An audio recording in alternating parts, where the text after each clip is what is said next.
Hi, സിജിയാണേ. എന്നത്തെയും പോലെ ഇന്ന് ഞാനൊരു ഭംഗിയുള്ള ഒരു പ്ലാന്റിൻ്റെ ഡീറ്റെയിലുമായിട്ടാണ് വന്നിരിക്കുന്നത്. ഇനി ആരെങ്കിലുമൊക്കെ ആദ്യമായിട്ടാണ് ഈ ചാനൽ കാണുന്നതെങ്കിൽ ആ മനോഹരമായ കുഞ്ഞു കൈയൊക്കെ നീട്ടി ആ സബ്സ്ക്രൈബ് ബട്ടണിലും ലൈക്ക് ബട്ടണിലും ഒക്കെ ഒന്ന് ഞെക്കാൻ മറക്കണ്ട കേട്ടോ. ഈ സബ്സ്ക്രൈബ് ബട്ടണും ലൈക്ക് ബട്ടണും ഒക്കെ വെറുതെ അല്ല അവിടെ വെച്ചിരിക്കുന്നത്. നമുക്ക് ഇഷ്ടമാണെങ്കിൽ ആ ഇഷ്ടം ഇതുപോലുള്ള കുഞ്ഞു വീഡിയോകൾ ചെയ്യുന്നവരെ അറിയിക്കാൻ കൂടി വേണ്ടിയാണ് കേട്ടോ. അപ്പോൾ നമുക്ക് പോയാലോ ഇന്നത്തെ നമ്മുടെ പ്ലാന്റിലേക്ക്. ഇതാണ് നമ്മുടെ ഇന്നത്തെ താരം, ബാസ്ക്കറ്റ് പ്ലാന്റ്. ഇത്രയും സുന്ദരിയായ ഇവൾക്ക് കുറച്ച് വട്ടപ്പേരുകളുണ്ട്. അതൊക്കെ പോട്ടെ, എന്നാൽ ഇതിൻ്റെ സയൻറ്റിഫിക് നെയിം എന്താണെന്നല്ലേ? കാലീഷ്യ ഫ്രാഗ്രൻസ്. അതാണ് ഇതിൻ്റെ സയൻറ്റിഫിക് നെയിം. കോമിലനേസിയ എന്ന ഫാമിലിയിൽപ്പെട്ടതാണ് ഈ പ്ലാന്റ്. ഈ പ്ലാന്റിന് ഒത്തിരി വട്ടപ്പേരുണ്ടെന്ന് പറഞ്ഞില്ലേ? ശരിക്കും അത് വട്ടപ്പേരൊന്നുമല്ല, ഇതിൻ്റെ മറ്റു പേരുകളാണ്.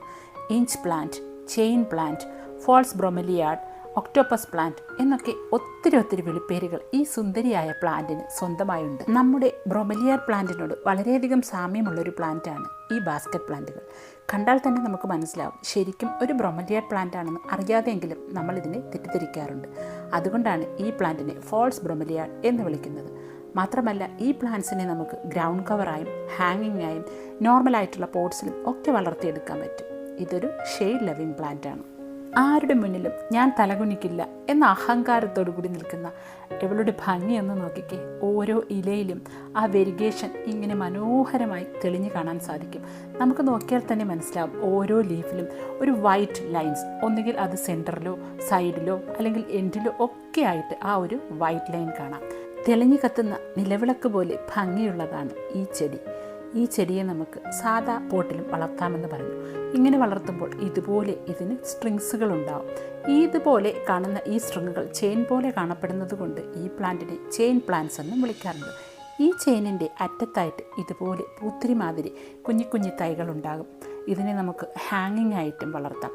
ഹാങ്ങിങ് ആയിട്ട് വളർത്തുമ്പോൾ ഇതുപോലെ ഈ സ്ട്രിങ്ങുകൾ താഴോട്ട് ഇങ്ങനെ ഞാന്ന് കിടക്കും. ഒറ്റ നോട്ടത്തിൽ നോക്കുമ്പോൾ അന്തരീക്ഷത്തിൽ നിറയെ തൈകൾ, അതായത് കുഞ്ഞു തൈകൾ ഇങ്ങനെ ഞാന്ന് കിടക്കുന്ന അല്ലെങ്കിൽ തൂങ്ങിക്കിടക്കുന്നത് പോലെ ഒരു ഫീലിങ്സ് ആവും നമുക്കിത് കാണുമ്പോൾ തോന്നുന്നത്. പിന്നെ നമ്മൾ സാധാ പോട്ടിൽ എന്നല്ല, ഏതൊരു പോട്ടിൽ വളർത്തുമ്പോഴും ഇതുപോലെ ഒത്തിരി സ്ട്രിങ്ങുകൾ ഉണ്ടാകുമെന്ന് പറഞ്ഞു. അതായത് ഒക്ടോപ്പസ് അതിൻ്റെ നീരാളിക്കൈകൾ ഇങ്ങനെ വീശി പിടിക്കുന്നത് പോലെയാണ് ഈ ചെടിയുടെ ഓരോ സ്ട്രിങ്ങുകളും 4 ചുറ്റുമായിട്ട് വളർന്നു വരുന്നത്. അതുകൊണ്ടാണ് ഈ പ്ലാന്റിനെ ഒക്ടോപ്പസ് പ്ലാന്റ് എന്നും വിളിക്കുന്നത്. ഈ ഓരോ സ്ട്രിങ്ങുകൾ നമ്മൾ സൂക്ഷ്മമായി നോക്കുകയാണെങ്കിൽ നമുക്ക് മനസ്സിലാവും ഒത്തിരി ചെയിനുകൾ ചേർത്ത് വെച്ചതുപോലെയാണ് ഇവ കാണുന്നത്. മാത്രമല്ല, ഓരോ നോഡുകളിൽ നിന്നും റൂട്ടുകളും കാണാം. പക്ഷേ തുഞ്ചത്തായി മാത്രമേ ഇതിൻ്റെ തൈകൾ കാണപ്പെടാറുള്ളൂ. അവയെ കട്ട് ചെയ്ത് നമുക്ക് വളരെ ഈസി ആയിട്ട് ഈ പ്ലാന്റിനെ പ്രൊപ്പഗേറ്റ് ചെയ്യാം. മാത്രമല്ല, ഈ ചെടി നന്നായിട്ട് ഷെയ്ഡ് ഇഷ്ടപ്പെടുന്ന ഒരു പ്ലാന്റാണ്. ഓരോ സ്ട്രിങ്ങിൻ്റെയും അറ്റത്തായി കാണുന്ന തൈകളിൽ നിറയെ വേരുകളുണ്ടാകും. നമുക്ക് നോക്കിയാൽ തന്നെ മനസ്സിലാവും ഇതുപോലുള്ള വേരുകൾ ഓരോ സ്ട്രിങ്ങിൻ്റെയും അറ്റത്തായി കാണപ്പെടുന്ന ഈ തൈകളിൽ ഉണ്ടാകും. അപ്പോൾ ഇതിൻ്റെ പ്രൊപ്പഗേഷൻ വളരെ ഈസിയാണ്. അതായത് ഈ വേരോട് കൂടിയുള്ള ഭാഗം നമ്മൾ കട്ട് ചെയ്ത് നമുക്ക് പുതിയ പ്ലാന്റാക്കി നടാവുന്നതാണ്. ഇത്രയും ഭംഗിയോടെ ഹെൽത്തി ആയിട്ട് ഈ പ്ലാന്റ് ഇരിക്കണമെങ്കിൽ നമ്മൾ ഈ പ്ലാന്റിനെ നേരിട്ടുള്ള സൂര്യപ്രകാശത്തിൽ വെക്കാൻ പാടില്ല. നമുക്ക് നോക്കിയാൽ മനസ്സിലാവും ഈ ഓരോ ലീഫിൻ്റെയും ആ വെരിഗേഷൻ, അതായത് ആ ഒരു വെള്ള ലൈൻ വന്നിരിക്കുന്നത് ഓരോ പാറ്റേണിലാണ്. എല്ലാം ഒരുപോലെ അല്ല വന്നിരിക്കുന്നത്. ഓരോ ലീഫിൻ്റെയും ആ വൈറ്റ് ലൈൻ വെരിഗേഷൻ ഡിഫറെൻ്റ് ആയിരിക്കും. ഈ ചെടിയെ നമുക്ക് ഗ്രൗണ്ട് കവറാക്കിയും വളർത്തിയെടുക്കാൻ സാധിക്കും. ഇതിപ്പോൾ ഞാൻ എൻ്റെ ഒരു പോട്ടിൻ്റെ ഹാങ്ങിങ് വള്ളി പൊട്ടിയപ്പോൾ അതിനിവിടെ ജസ്റ്റ് ഒന്ന് തറയിലെടുത്ത് വെച്ചതാണ്. പിന്നെ നോക്കിയപ്പോൾ ഇതിൻ്റെ സ്ട്രിങ്ങുകളെല്ലാം ഇങ്ങനെ തറയിലെല്ലാം പടർന്ന് അവിടെയൊക്കെ നിറയെ തൈകളാകാൻ തുടങ്ങി. അപ്പോൾ കരുതി അതതിൻ്റെ ഇഷ്ടത്തിനൊന്ന് വളർന്നോട്ടെ എന്ന്. ഇതായിരുന്നു ആ പോട്ട്. ജസ്റ്റ് ഹാങ്ങിങ് ആയിരുന്നു, എൻ്റെ വള്ളി പൊട്ടിയപ്പോൾ വെച്ചതാണ്. ഇതാണ് അതിൻ്റെ ആ ഒരു മെയിൻ ആയിട്ടുള്ള പ്ലാന്റ്. ആ ഒരൊറ്റ പ്ലാന്റ് ആയിരുന്നു ഇതിലുണ്ടായിരുന്നത്. ഇപ്പോൾ നോക്കിയാൽ അങ്ങോട്ടും ഇങ്ങോട്ടും എന്ന് വേണ്ട ചുറ്റുപാടും ഒക്കെ ഇതിൻ്റെ സ്ട്രിങ്ങുകൾ വളർന്ന് നിറയെ പുതിയ തൈകൾ ഉണ്ടാക്കാനുള്ള തത്രപ്പാടിലാണ് ഈ ചെടി. ഇങ്ങനെയുള്ള സ്ട്രിങ്ങിൻ്റെ ഈ ഓരോ നോഡിൽ നിന്നും വേരുകൾ പോയിരിക്കുന്നത് കാണാം. കണ്ടില്ലേ? ഇത് എങ്ങോട്ടൊക്കെയാണ് പോകേണ്ടതെന്ന് ഈ പ്ലാന്റിന് കൂടി അറിയില്ല. തെക്കോട്ടും വടക്കോട്ടും അങ്ങോട്ടും ഇങ്ങോട്ടും ഒക്കെ പോയിട്ട് നിറയെ തൈകളായിട്ടുണ്ട്. അപ്പോൾ നമുക്ക് ഈ ചെടിയെ വളരെ പെട്ടെന്ന് ഒരു ഗ്രൗണ്ട് കവർ ചെയ്തെടുക്കാൻ നമുക്ക് ഉപയോഗിക്കാവുന്നതാണ്. ഇതൊരു ഷെയ്ഡ് ലവിങ് പ്ലാന്റ് ആണെന്ന് പറഞ്ഞല്ലോ. നേരിട്ടുള്ള സൂര്യപ്രകാശത്തിൽ നമ്മൾ ഈ ചെടിയെ വെക്കുകയാണെങ്കിൽ ഇതിൻ്റെ ഇലകളൊക്കെ പൊള്ളിപ്പോകാൻ ചാൻസ് ഉണ്ട്. ഇതിപ്പോൾ അത്യാവശ്യം മോർണിംഗ് ലൈറ്റൊക്കെ കിട്ടുന്ന ഒരു സ്ഥലത്താണ് ഈ ചെടി ഇരിക്കുന്നത്. അതുകൊണ്ട് തന്നെയാണ് ഇത് ഇത്രയും നല്ല ബ്യൂട്ടിഫുള്ളായി വളർന്നിരിക്കുന്നത്. നമുക്ക് നോക്കിയാൽ മനസ്സിലാവും ഇതിൻ്റെ ഓരോ സ്റ്റെമ്മിൽ നിന്നും ഇതുപോലുള്ള ഒത്തിരി സ്ട്രിങ്ങുകൾ അങ്ങോട്ടും ഇങ്ങോട്ടും ഉണ്ടാകും. വളരെ ഹെൽത്തി ആയിട്ടിരിക്കാൻ ഈ പ്ലാന്റിനെ നമ്മൾ ദിവസവും നനച്ചു കൊടുക്കണം. പക്ഷേ വെള്ളം കെട്ടി നിൽക്കാൻ പാടില്ല. ഇനി ഈ ചെടി ഹാങ്ങിങ് പോട്ടിലാണെങ്കിലും നിലത്താണെങ്കിലും ഒക്കെ ഈ സ്റ്റെമ്മിൻ്റെ ചുവട്ടിൽ ഇതുപോലെ നല്ല മെച്ചറായിട്ടുള്ള ഇലകൾ കരിഞ്ഞു നിൽക്കുന്നുണ്ടാവും. ആ ഇലകളെ നമ്മൾ യഥാസമയം നീക്കി കൊടുക്കണം. എങ്കിൽ മാത്രമേ പ്ലാന്റ് നല്ല ഹെൽത്തി ആയിട്ട് വളരുകയുമുള്ളൂ. അതുപോലെ ആ സ്ഥലങ്ങളിൽ നിന്നൊക്കെ ഒത്തിരി ബ്രാഞ്ചസ്, അതായത് സ്ട്രിങ്ങുകൾ ഉണ്ടായി വരികയും ചെയ്യുകയുള്ളൂ.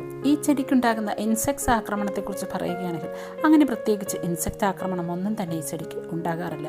ആകെ എനിക്കുണ്ടായ ഒരു ആക്രമണം എന്ന് പറയുന്നത് കണ്ടില്ലേ, ഇലകളുടെ അറ്റമെല്ലാം തിന്നു തീർത്ത ഒച്ചുകളാണ്. ഇനി ഹാങ്ങിങ് ആയാണ് നമ്മൾ ഈ ചെടി വളർത്തുന്നതെങ്കിൽ ഒത്തിരി സ്ട്രിങ്ങുകൾ ഇതുപോലെ എയറിൽ ഇങ്ങനെ ഞാന്ന് കിടക്കുന്നതായിട്ട് നമുക്ക് കാണാൻ സാധിക്കും. അത് തന്നെ ഒരു മനോഹരമായ കാഴ്ച. നമ്മൾ പെട്ടെന്ന് നോക്കുമ്പോൾ നമുക്ക് തോന്നും അന്തരീക്ഷത്തിൽ നിറയെ ഈ തൈകൾ ഇങ്ങനെ മുളച്ചു നിൽക്കുകയാണെന്ന്. ഏതൊരു പോട്ടി മിക്സിലും ഈ പ്ലാന്റ് ഹെൽത്തിയായി മനോഹരമായി വളർന്നു വരും. പിന്നെ നമ്മൾ ശ്രദ്ധിക്കേണ്ട ഒരു കാര്യം, വെള്ളം കെട്ടി നിൽക്കാത്തൊരു പോട്ടി മിക്സ് കൊടുക്കണമെന്നേ ഉള്ളൂ. പിന്നെ ഫെർട്ടിലൈസേഷൻ്റെ കാര്യം പറയുകയാണെങ്കിൽ മാസത്തിൽ 1-2 തവണ ഉണങ്ങിയ ചാണകപ്പൊടിയോ അല്ലെങ്കിൽ ഏതെങ്കിലും കമ്പോസ്റ്റോ ഒക്കെ കൊടുക്കാം. അവയില്ലെങ്കിൽ തന്നെയും ഈ ചെടി മനോഹരമായി വളർന്നു വരും. പ്രൊപ്പഗേഷൻ ഇത്രത്തോളം ഈസി ആയ ഒരു പ്ലാന്റ് വേറെ ഉണ്ടെന്ന് തോന്നുന്നില്ല. സ്ട്രിങ്ങിൻ്റെ അറ്റത്ത് കാണുന്ന ഇതുപോലുള്ള തൈയെ കട്ട് ചെയ്ത് നമ്മൾ ഒരു പോട്ടിൽ വെച്ച് കൊടുത്താൽ തന്നെ മതി, ഇത് പുതിയ പ്ലാന്റായിട്ട് വളർന്നു വരും. അപ്പോൾ ഈ അറ്റത്തുള്ള സ്റ്റെമ്മ് മുറിച്ചതിന് ശേഷം ഇതുപോലെ ഈ സ്ട്രിങ്ങിൽ ഓരോ നോഡുകളിലും റൂട്ടുകളുണ്ട്. ആ നോഡിൻ്റെ തൊട്ട് താഴെ വെച്ച് മുറിച്ച് അവയെ നമുക്ക് പുതിയ പ്രൊപ്പഗേഷന് വേണ്ടിയിട്ട് ഉപയോഗിക്കാം. ഇങ്ങനെ കട്ട് ചെയ്തെടുക്കുന്ന സ്റ്റെമ്മിൻ്റെ കുഞ്ഞു പീസ് മതി പുതിയ പ്ലാന്റുകൾ ഉണ്ടാവാൻ. ഇവയെ നമ്മൾ സാധാ മണ്ണിൽ വെറുതെ കുത്തിവെച്ചാലും ഇത് പുതിയ പ്ലാന്റായിട്ട് വളർന്നോളും. അത്രത്തോളം സിമ്പിളാണ്. അതിസുന്ദരിയായ ഇവൾക്ക് കലീഷ്യ ഫ്രാഗ്രൻസ് എന്നൊരു സയൻറ്റിഫിക് നെയിം കിട്ടണമെങ്കിൽ അതിലെന്തെങ്കിലും ഒരു കാര്യം ഉണ്ടാവണമല്ലോ. അങ്ങനെ സെർച്ച് ചെയ്തപ്പോൾ കണ്ടുപിടിച്ചതാണ് ഇവയ്ക്ക് അതിമനോഹരമായ ഒരു പൂക്കളും അതിലേറെ സുഗന്ധവുമുണ്ടെന്ന്. അതുകൊണ്ടാണ് ഈ ചെടിക്ക് കലീഷ്യ ഫ്രാഗ്രൻസ് എന്ന സയൻറ്റിഫിക് നെയിം കിട്ടിയത്. പക്ഷേ ഞാനുള്ളത് പറയാമല്ലോ, എൻ്റെ ഈ ചെടിയിൽ ഇതുവരെയും അങ്ങനെ ഒരു പൂക്കൾ ഉണ്ടായിട്ടുമില്ല, അങ്ങനെ ഒരു സുഗന്ധം അനുഭവിക്കാനുള്ള ഭാഗ്യവും കിട്ടിയില്ല. ഇനിയും പ്രതീക്ഷിക്കാമല്ലോ.